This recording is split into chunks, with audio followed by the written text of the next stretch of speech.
Hi there, Maria here. Tell that one should stop digging, but I do not know when it is you should stop. It is when you are in a hole, Steve. But what if you had decided to dig a hole in the first place, to put a fence post in or something larger requiring that you actually dig from inside the hole? Lovely, Steve, but you are an idiot.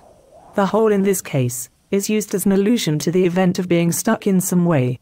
If you find you cannot get out of the situation or real hole you have dug, you should not dig it any deeper, because it will be even harder for you to get out.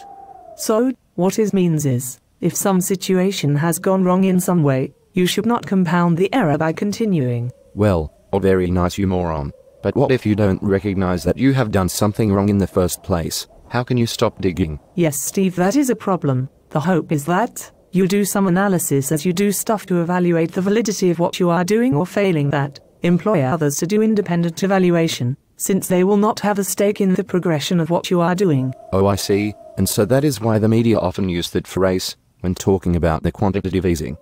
You should not throw good money in after bad, would be another phrase they could use, and maybe that would be more appropriate. Yes, Steve, that would be more to the point. And yet, the occasional pundit will insist on mentioning the hair of the dog. However, I cannot see how giving an alcoholic more alcohol would help, nor how giving a cancer patient more cancer would either. And sometimes they try to apply the concept of immunization to the problem, but fail to understand that as inserting a non-functioning virus shell in order to trigger the inherent immune responses.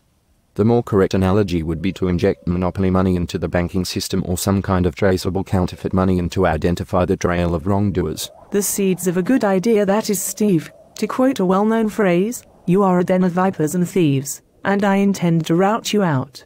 I think that is appropriate. And then, let us just see how many will have the die on their hands, so to speak. I think it will be more than just the current newsworthy Barclays, HSBC and UBS. Ah yes, deliberate manipulation, money laundering and inappropriate insurance sales. I find it strange that these are blatantly illegal activities, and yet, I do not hear of jail time in connection to any of these offences, and if I do, it is quickly dismissed. Thank you, and I hope you enjoyed our idle chatter. I thank you for your attention.